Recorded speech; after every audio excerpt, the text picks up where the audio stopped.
మాజీ మంత్రి జోగి రమేష్ పై non bailable case నమోదైంది. ఎన్టీఆర్ జిల్లా ఇబ్రహీంపట్నం పీఎస్లో ఎస్ఐ రవివర్మ ఫిర్యాదు చేశారు.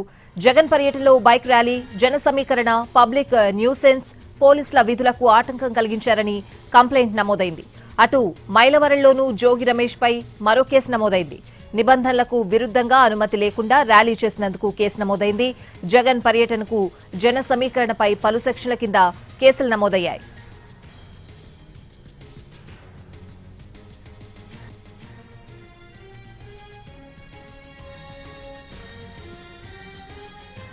మాజీ మంత్రి జోగి రమేష్ పై నాన్ బెయిలబుల్ కేసు నమోదైంది. ఎన్టీఆర్ జిల్లా ఇబ్రహీంపట్నం పీఎస్లో ఎస్ఐ రవివర్మ ఫిర్యాదు చేశారు. జోగి రమేష్ పై నమోదైన కేసులకు సంబంధించిన పూర్తి వివరాలు అడిగి తెలుసుకుందాం. మా ప్రతినిధి రామ్ లైవ్ లో సిద్ధంగా ఉన్నారు విజయవాడ నుంచి. రామ్,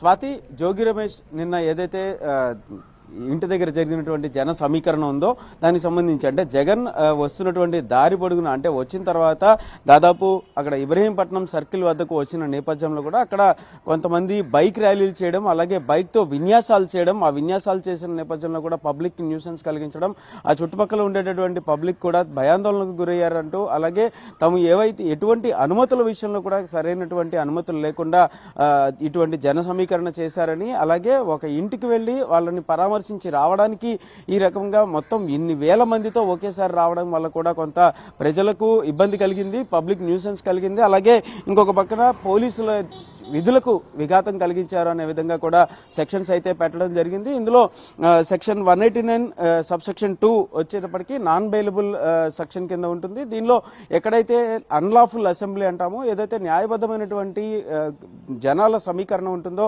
అది చేయకుండా న్యాయ వ్యతిరేకంగా అంటే చట్ట వ్యతిరేకంగా జన సమీకరణ చేయడం అనే సెక్షన్ కిందకు వస్తుంది.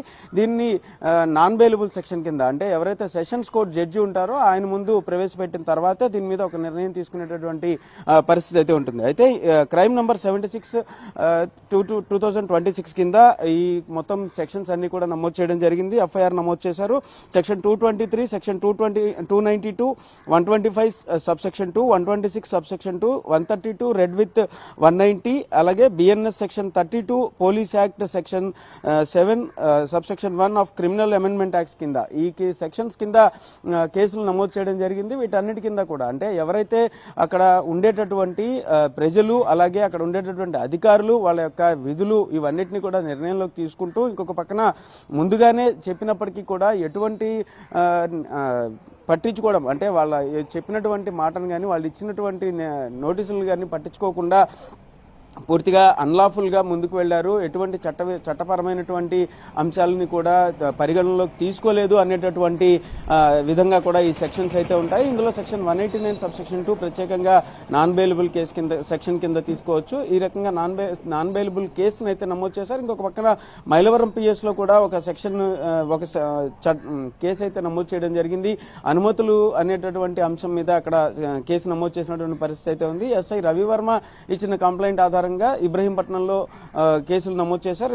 దీని మీద అంటే ఇప్పటికే బెయిల్ తీసుకుని బెయిల్ కి సంబంధించి క్వాష్ పిటిషన్స్ వేసి వీటి మీద అంటే ఆ వేసినటువంటి కంప్లైంట్ల మీద క్వాష్ పిటిషన్స్ వేసినటువంటి జోగి రమేష్ ఇప్పుడు ప్రెసెంట్ ఈ కేసు విషయంలో కూడా కొంత అరెస్ట్ అయ్యేటటువంటి పరిస్థితులు అయితే కనిపిస్తున్నాయి.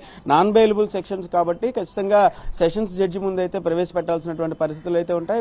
నిన్న జరిగినటువంటి పర్యటన మీద ఈ రకంగా నాన్ బెయిలబుల్ సెక్షన్స్ కింద కేసులు అయితే నమోదు చేశారు. Swathi. Right Ram, thanks for the updates.